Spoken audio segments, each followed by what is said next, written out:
प्रिय भक्तगण, भगवान शिव ने एक बार माता पार्वती को यह रहस्य बताया था कि इंसान अपनी किस्मत कैसे बदल सकता है। यदि आप कड़ी मेहनत करने के बावजूद असफल हो रहे हैं, आपके प्रयास बार बार विफल हो रहे हैं और आपको अपने कार्य का उचित फल नहीं मिल रहा है, तो यह कथा विशेष रूप से आपके लिए है। इसे ध्यानपूर्वक सुनें और अपने जीवन में लागू करें। एक बार भगवान शिव और माता पार्वती कैलाश पर्वत पर साथ बैठे हुए थे।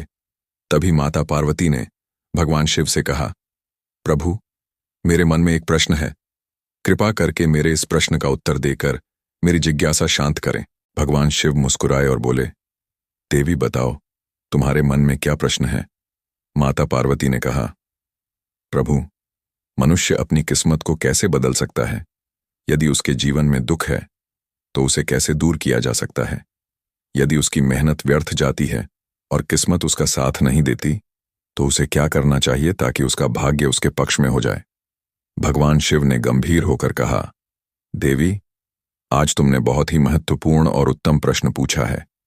इसके उत्तर से समस्त मानव जाति का कल्याण हो सकता है। मैं तुम्हें इस प्रश्न का उत्तर एक कथा के माध्यम से दूंगा। इस कथा को ध्यानपूर्वक सुनो, क्योंकि इसमें तुम्हारे सभी प्रश्नों का उत्तर छिपा है। माता पार्वती ने आदरपूर्वक कहा, प्रभु कृपया वह कथा सुनाइए, मैं इसे पूरे ध्यान से सुनूंगी। भगवान शिव कहने लगे, पार्वती, एक बार की बात है कि भगवान विष्णु और माता लक्ष्मी साधु का वेश धारण कर पृथ्वी पर भ्रमण कर रहे थे। तभी उन्होंने देखा कि एक घने जंगल में रास्ते के किनारे एक व्यक्ति अपनी पत्नी के साथ बैठा रो रहा है। भगवान विष्णु ने पास जाकर उससे पूछा, तुम कौन हो और इस सुनसान जंगल में क्यों रो रहे हो? भगवान विष्णु की बात सुनकर उस व्यक्ति की सिसकियां थोड़ी कम हुईं। उसने अपने आंसू पूंछते हुए कहा, महाराज, मैं पास के गांव का एक बदनसीब व्यापारी हूं। मैं जो भी काम करता हूं वह बिगड़ जाता है। मेरी सारी मेहनत बेकार हो जाती है। इसी कारण मैंने अपनी पत्नी के सारे गहने और जेवर बेच दिए। मेरे परिवार ने भी मेरा साथ छोड़ दिया है और मेरा घर गिरवी पड़ा है। मुझे लगता है कि मेरी किस्मत ही खराब है। अब मैं जीवन से निराश होकर यहां आकर बैठ गया हूं। भगवान शिव ने कहा। पार्वती उस व्यक्ति की बातें सुनकर भगवान विष्णु बोले, किसने कहा कि तुम्हारी किस्मत खराब है? चलो, मैं देखता हूं कि आखिर तुम्हारी किस्मत में क्या कमी है। वह व्यक्ति बोला, महाराज, पहले मैं खेती करता था, लेकिन हर साल उसमें घाटा होता था। कभी सूखा पड़ता तो कभी इतनी ज्यादा बारिश होती कि सारी फसल बर्बाद हो जाती। सब परेशानियों से तंग आकर मैंने खेती छोड़ दी और व्यापार करने का निश्चय किया। लेकिन मेरे पास व्यापार शुरू करने के लिए पैसे नहीं थे, इसलिए मैंने अपनी पत्नी के सारे गहने बेच दिए। उनसे जो धन मिला उसी से मैंने व्यापार शुरू किया। जब व्यापार नहीं चला तो शुरू में परिवार वालों ने साथ दिया, लेकिन जैसे जैसे लगातार नुकसान होने लगा, परिवार वाले दूर होते गए। वह व्यक्ति बोला, महाराज, मैं यह सब अपने परिवार वालों के लिए ही तो कर रहा था, लेकिन अब वे मुझे देखकर नजरें फेर लेते हैं। वे मुझे ही हमारी दुर्दशा का जिम्मेदार ठहराते हैं। मेरे पास एक मित्र है जिसने मेरे साथ ही अपना व्यापार शुरू किया था, लेकिन उसका व्यापार बहुत अच्छा चल रहा है। वह जब भी मेरे घर आता है अपनी सफलता की कहानियां सुनाता है। उसकी बातें सुनकर मेरे परिवार वाले मुझसे कहते हैं, अपने मित्र को देखो और उससे कुछ सीख लो। हमें तो लगता है कि तेरे बस में कुछ भी नहीं है, तू कुछ नहीं कर सकता। महाराज, इन बातों को सुन सुनकर अब मुझे भी ऐसा लगने लगा है कि शायद मेरा जीवन में कुछ अच्छा नहीं हो सकता। मैं हर समय यही सोचता हूं कि मैं असफल हूं। कभी कभी तो मेरे मन में यह विचार आता है कि अपना जीवन समाप्त कर लूं। आज मैं यहां इसी इरादे से आया था, लेकिन मैं ऐसा करने की हिम्मत नहीं जुटा पाया, इसलिए यहां अपनी पत्नी के साथ अकेले बैठकर रो रहा हूं। भगवान शिव बोले, पार्वती, उस व्यक्ति की सारी बातें सुनने के बाद भगवान विष्णु ने उससे कहा, तो यह बात है, क्या तुम और कुछ कहना चाहते हो? वह व्यक्ति बोला, महाराज, एक तो मेरा हर काम बिगड़ जाता है और दूसरा मेरा मित्र हमेशा मुझे नीचा दिखाने की कोशिश करता है। उसकी बातें मुझे बहुत परेशान करती हैं। मैं समझ नहीं पाता कि इस स्थिति में क्या करूं और क्या ना करूं। भगवान विष्णु मुस्कुराते हुए बोले, क्या तुम अपने मित्र की बातों को सुनकर वास्तव में दुखी हो जाते हो? उस व्यक्ति ने कहा, हाँ महाराज, मैं अपने मित्र की बातों को सुनकर बहुत दुखी हो जाता हूं। तभी भगवान विष्णु बोले, तुम्हें किस बात का अधिक दुख होता है, अपने असफल होने का या फिर अपने मित्र के सफल होने का? यह सुनकर वह व्यक्ति कुछ पल के लिए चुप हो गया। फिर उसने कहा, महाराज, अगर सच कहूं तो मुझे अपने असफल होने का उतना दुख नहीं होता जितना कि मेरे मित्र के सफल होने से होता है। भगवान विष्णु ने पूछा, अगर तुम्हारा मित्र असफल हो जाए तो क्या तुम्हें खुशी होगी? वह व्यक्ति बोला, महाराज, हाँ, मुझे खुशी होगी। भगवान विष्णु मुस्कुराए और बोले, इसका मतलब यह है कि तुम्हारी खुशी तुम्हारे मित्र पर निर्भर है। अगर वह चाहे तो तुम्हें खुश कर सकता है, और यदि वह चाहे तो तुम्हें दुखी कर सकता है। तुम ना तो खुद को खुश कर सकते हो और ना ही दुखी। इसका अर्थ यह है कि तुम अपने मित्र के पूरी तरह गुलाम बन चुके हो। इसीलिए मुझे लगता है कि तुम्हारा कुछ भी नहीं हो सकता। भगवान शिव बोले, पार्वती, जब भगवान विष्णु ने थोड़ा नाराजगी भरा स्वर दिखाया और वहां से आगे बढ़ने का प्रयास किया, तो वह व्यक्ति घबराकर उनके सामने हाथ जोड़कर खड़ा हो गया। उसने कहा, महाराज, कृपा करके मुझे छोड़कर मत जाइए। आपकी बातों को सुनकर मुझे थोड़ी आशा नजर आ रही है। मुझे बताइए कि मैं क्या करूं? भगवान विष्णु रुके और बोले, यदि तुम मेरी बात मानने को तैयार हो तो मैं तुम्हें मार्ग दिखाऊंगा। याद रखना, जब हम किसी बाहरी चीज या व्यक्ति से उम्मीद बांध लेते हैं तो हमारी खुशी और दुख उस पर निर्भर हो जाते हैं। ऐसे में हम खुद को कमजोर बना लेते हैं। इससे बेहतर है कि तुम अपने आप से आशा रखो। जब तुम स्वयं पर भरोसा करोगे और पूरी लगन और प्रयास के साथ अपने काम में जुट जाओगे तो सफलता अवश्य तुम्हारे कदम चूमेगी। याद रखो, अपनी मेहनत और विश्वास के बल पर ही भाग्य को बदला जा सकता है। भगवान शिव बोले, पार्वती। भगवान विष्णु ने अपनी बात को आगे बढ़ाते हुए उस व्यक्ति से कहा, तुम्हें लगता है कि तुम्हारा मित्र तुम्हें दुखी करने आता है, लेकिन अगर तुम उसकी बातों पर विचार करो तो देखोगे कि वह गलत नहीं कहता। हो सकता है तुम्हें उसकी बातें बुरी लगती हो, लेकिन सच्चाई यह है कि वह अपने संघर्ष और अनुभव की बातें तुम्हारे साथ साझा करता है। तुम्हें उसकी बातों से जलन होती है, इसलिए तुमने कभी उन बातों से कुछ सीखने की कोशिश ही नहीं की। लेकिन तुम्हें उससे जलन नहीं, बल्कि आभार व्यक्त करना चाहिए। वह तुम्हें अपनी सफलता की कहानियां सुनाकर अनुभव सिखाने की कोशिश कर रहा है। तुम्हें उसकी बातों को ध्यान से सुनकर अपने जीवन में लागू करना चाहिए। अगर तुम उसकी सफलता की कहानियों से प्रेरणा लो और अपनी मेहनत जारी रखो तो एक दिन तुम्हें भी सफलता अवश्य मिलेगी। आज जिसे तुम अपनी बुरी किस्मत या बुरा समय कह रहे हो वह बदल जाएगा, और जब तुम्हारा अच्छा समय आएगा तब तुम्हारे विचार भी बदल जाएंगे। लेकिन देखना, जब तुम्हारा अच्छा वक्त शुरू होगा तब तुम्हारा वही मित्र जो आज अपनी सफलताओं की बातें करता है तुम्हारे पास आकर अपनी असफलताओं की कहानियां सुनाएगा। वह यह करेगा ताकि तुम्हें भ्रमित कर सके, तुम्हारा आत्मविश्वास डगमगा जाए और तुम गलत निर्णय ले सको। इसीलिए उस समय भी तुम अपनी बुद्धि का प्रयोग करना होगा। जैसे आज तुम्हें उसकी सफलता से जलन होती है, उसी तरह कल उसे तुम्हारी सफलता से जलन होगी। उसे तुम्हें दुखी देखकर उतनी ही खुशी होगी जितनी तुम्हें आज उसे दुखी देखकर होती है। इसलिए अपने विचारों को बदलो और अपनी ऊर्जा को सही दिशा में लगाओ। सफलता मेहनत और दृढ़ता से ही मिलती है। भगवान शिव ने माता पार्वती से कहा, पार्वती, भगवान विष्णु ने उस व्यक्ति को यह समझाया कि अपनी तुलना दूसरों से करना छोड़ो और अपने जीवन की दिशा को अपने प्रयासों से संवारो। यही आत्मनिर्भरता और सफलता का मार्ग है। भगवान शिव बोले, पार्वती, भगवान विष्णु की बात सुनकर वह व्यक्ति बोला, महाराज, आपने बिल्कुल सही कहा है, लेकिन मेरा सबसे बड़ा दुख यह है कि मेरे परिवार के लोग भी मेरी बातों को नहीं समझते।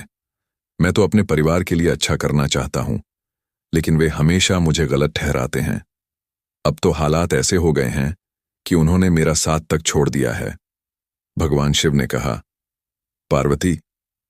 इस पर भगवान विष्णु बोले, मैं तुम्हारी बात समझता हूं, तुम्हें शांतना चाहिए।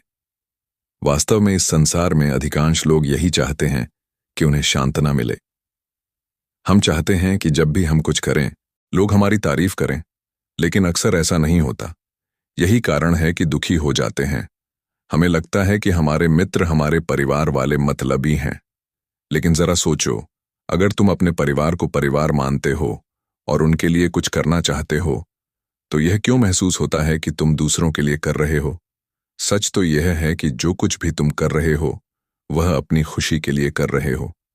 परिवार के लिए कुछ करना वास्तव में अपने लिए करना ही होता है। अगर ऐसा करते समय तुम्हें लगता है कि तुम दूसरों के लिए कर रहे हो, तो तुम हमेशा दुखी रहोगे। लेकिन यदि तुम मानोगे कि यह सब तुम अपने लिए कर रहे हो, अपने संतोष, अपनी खुशी के लिए, तो तुम्हें किसी से सांत्वना या प्रशंसा की आवश्यकता ही नहीं होगी। जब हम खुद के लिए कुछ अच्छा करते हैं या करना चाहते हैं, तो दूसरों की प्रतिक्रिया हमारे आत्मविश्वास को प्रभावित नहीं कर पाती। यही आत्मनिर्भरता का मार्ग है। भगवान शिव बोले। पार्वती विष्णु जी की यह बात सुनकर वह व्यक्ति कुछ देर शांत रहा और सोचने लगा। विष्णु जी ने उसे आत्मनिर्भरता और आत्मविश्वास का पाठ पढ़ाया, जो हर मनुष्य के जीवन के लिए आवश्यक है। भगवान शिव कहते हैं। पार्वती विष्णु जी की बातों को सुनकर उस व्यक्ति के चेहरे के भाव बदल गए। वह बोला, महाराज, आप बिल्कुल सही कह रहे हैं। अब मैं समझ गया हूं कि मेरी खराब किस्मत इसलिए थी क्योंकि मैंने उसे दूसरों के हाथों में छोड़ दिया था। लेकिन अब मैं अपनी किस्मत को अपने हाथों में रखूंगा। पूरी मेहनत और लगन के साथ मैं अपने काम को फिर से शुरू करूंगा, और जब तक सफलता प्राप्त नहीं कर लूंगा, तब तक चैन से नहीं बैठूंगा। भगवान शिव ने कहा। पार्वती विष्णु जी उस व्यक्ति की बात सुनकर मुस्कुराए और फिर उन्होंने अपनी झोली से एक छोटी सी डिबिया निकाली। वह डिबिया उस व्यक्ति को देते हुए बोले, इस डिबिया को हमेशा अपने पास रखना। इसमें एक बड़ा रहस्य छिपा है, जो तुम्हें किसी भी बड़े से बड़े दुख से बाहर निकाल सकता है। लेकिन याद रखना, इस डिबिया को तभी खोलना जब तुम्हें लगे कि अब तुम्हारे जीवन में जीने का कोई रास्ता नहीं बचा है और यह दुनिया तुम्हारे लिए पूरी तरह बेकार हो चुकी है। यदि तुमने इस डिबिया को समय से पहले खोल दिया, तो इसमें लिखे हुए सभी रहस्य खत्म हो जाएंगे। इसलिए इसे संभाल कर रखना और इसका उपयोग केवल तब करना जब कोई और विकल्प ना बचे। भगवान शिव ने कहा। पार्वती उस व्यक्ति ने विष्णु जी को वचन दिया, महाराज, मैं आपकी बात का आदर करूंगा। जब तक मैं किसी और उपाय से अपने दुखों का समाधान नहीं ढूंढ लेता, तब तक इस डिबिया को नहीं खोलूंगा। भगवान शिव कहते हैं। पार्वती उस व्यक्ति ने विष्णु जी के वचनों को अपनाया और नए सिरे से अपने जीवन की शुरुआत की। धीरे धीरे उसकी मेहनत रंग लाई और उसके जीवन में बदलाव आने लगा। याद रखना, समय कभी एक जैसा नहीं रहता। जैसे बुरा वक्त आता है, वैसे ही अच्छा वक्त भी जरूर आता है। लेकिन जो व्यक्ति अपने कर्मों और विश्वास के साथ खड़ा रहता है, वही अपने जीवन को बेहतर बना पाता है। भगवान शिव कहते हैं। पार्वती एक दिन उस व्यापारी के राज्य पर पड़ोसी राज्य ने हमला कर दिया। उस हमले में पड़ोसी राज्य के राजा ने पूरे राज्य पर कब्जा कर लिया। सैनिकों ने चारों ओर लूटपाट मचा दी। व्यापारी का जो भी धन संपत्ति थी, वह सब लूट लिया गया। उनके घर में आग लगा दी गई। जान बचाने के लिए व्यापारी को अपने परिवार सहित उस स्थान से भागना पड़ा। कई दिनों तक वह अपने परिवार के साथ इधर उधर भटकता रहा। भोजन के लिए मोहताज होने के कारण पूरा परिवार भूख से परेशान था। इसी दौरान उसका बच्चा गंभीर रूप से बीमार हो गया। इलाज के अभाव में बच्चा तड़पने लगा। यह दृश्य देखकर व्यापारी का दिल पूरी तरह से टूट गया। वह सोचने लगा, अब मैं अपने बच्चे का इलाज कैसे कराऊं? मेरे पास तो खाने तक के लिए पैसे नहीं। जीवन का यह दुखद मोड़ अब असहनीय हो चुका है। इन हालातों ने व्यापारी को गहरे अवसाद में धकेल दिया। उसे लगने लगा कि उसका जीवन व्यर्थ है। वह सोचने लगा कि इस दुनिया में कुछ भी स्थायी नहीं है। चाहे आप जीवन में कितना भी कुछ हासिल कर लें, अंत में सब कुछ खत्म हो जाता है। जीवन जीने का क्या फायदा? इससे तो अच्छा है कि मैं अपने जीवन को समाप्त कर दूं। भगवान शिव कहते हैं। पार्वती इस निराशा के क्षण में व्यापारी ने अपने परिवार के साथ आत्महत्या करने का निर्णय ले लिया। जैसे ही वह इस घातक कदम की ओर बढ़ने वाला था, उसे अचानक भगवान विष्णु द्वारा दी गई डिब्बी की याद आ गई। भगवान विष्णु ने उसे यह डिब्बी देते हुए कहा था, जब तुम्हें दुनिया में कोई रास्ता नजर न आए, जब तुम्हें लगे कि अब जीवन जीने का कोई मतलब नहीं बचा है, तभी इस डिब्बी को खोलना, इसमें जो पर्चा है उसे पढ़ना, तुम्हारा सारा दुख उसी समय समाप्त हो जाएगा। उस व्यापारी ने आत्महत्या से पहले डिब्बी खोलने का निश्चय किया। यह सोचकर कि शायद इसमें उसके जीवन के लिए कोई मार्गदर्शन हो, वह तुरंत डिब्बी के अंदर छिपे हुए पर्चे को निकालने लगा। डिब्बी को खोलते ही उसके अंदर एक पर्चा दिखाई दिया। उत्सुकता के साथ उसने पर्चा निकाला और पढ़ना शुरू किया। पर्चे पर लिखे शब्द पढ़कर जैसे उसकी आंखों के सामने से निराशा का सारा अंधकार नट गया। माता पार्वती ने यह सुनकर भगवान शिव से पूछा, प्रभु, उस पर्चे में ऐसा क्या लिखा था जिसने उस व्यक्ति की सोच ही बदल दी? भगवान शिव मुस्कुराते हुए बोले, पार्वती, उस पर्चे पर लिखा था, यह समय भी बीत जाएगा। माता पार्वती ने विस्मय से कहा, प्रभु, मैं समझी नहीं, इसका क्या अर्थ है? तब भगवान शिव ने समझाया, पार्वती, जीवन में कभी भी समय एक जैसा नहीं रहता। जब अच्छे दिन आते हैं तो वे भी बीत जाते हैं, और जब बुरे दिन आते हैं तो वे भी स्थायी नहीं रहते। समय हमेशा परिवर्तनशील है, इसलिए इंसान को कभी निराश नहीं होना चाहिए। उसे हिम्मत और धैर्य से काम लेना चाहिए और अपनी मेहनत जारी रखनी चाहिए। कठिन परिश्रम और सच्ची लगन से किया गया कार्य कभी व्यर्थ नहीं जाता। बुरे दिन चाहे कितने भी कठिन क्यों ना हो, वे हमेशा खत्म होते हैं। जब इंसान अपने प्रयासों से आगे बढ़ता है तो सफलता उसका इंतजार करती है।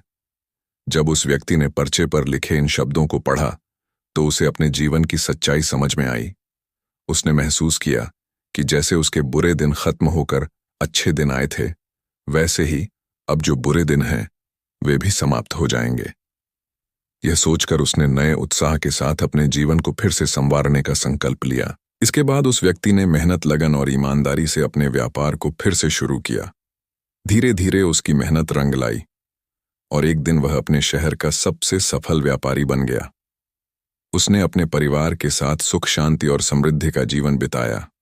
दोस्तों, यह कहानी हमें सिखाती है कि चाहे परिस्थितियां कितनी भी कठिन क्यों ना हो, हमें कभी हिम्मत नहीं हार चाहिए। समय हमेशा बदलता है और मेहनत का फल अवश्य मिलता है। अगर आप शिव के सच्चे भक्त हैं तो कमेंट में हर हर महादेव अवश्य